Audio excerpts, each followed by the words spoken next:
সবকিছু ঠিকঠাক, মৌখিক আলোচনা শেষ, কেবল আনুষ্ঠানিক ঘোষণার বাকি।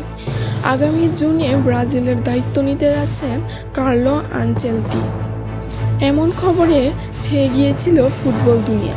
তবে সবকিছু উলটপালট করে দিল স্পেনিশ সংবাদ মাধ্যম মার্কার এক প্রতিবেদন। সংবাদ মাধ্যমটি তাদের প্রতিবেদনে জানিয়েছেন ব্রাজিলকে না করে দিয়েছেন আনচেলতি।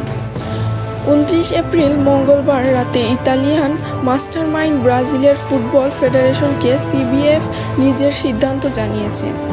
তিনি সৌদি আরব থেকে পাওয়া মোটা অঙ্কের প্রস্তাবকে বিবেচনা করছেন বলেও প্রতিবেদনে উল্লেখ করে মার্কা। এর আগে ব্রাজিলের প্রস্তাব পেয়ে চুক্তিতে সই করার জন্য লন্ডন গিয়েছিলেন আনচেলতি। সবকিছু তার এজেন্টই দেখভাল করে আসছিলেন। তবে লন্ডনে চুক্তি না সেরে তিনি মাদ্রিদে ফিরে আসেন। আশা করা হচ্ছিল মঙ্গলবার তিনি চুক্তিতে সই করবেন, কিন্তু শেষ পর্যন্ত আনচেলতি ব্রাজিলকে না করে দিলেন।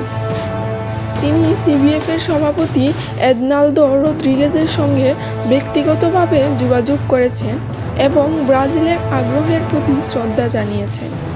এই ইতালিয়ান কোচ বর্তমানে সৌদি আরব থেকে পাওয়া মোটা অঙ্কের প্রস্তাব বিবেচনা করছেন বলেই জানিয়েছেন মার্কা।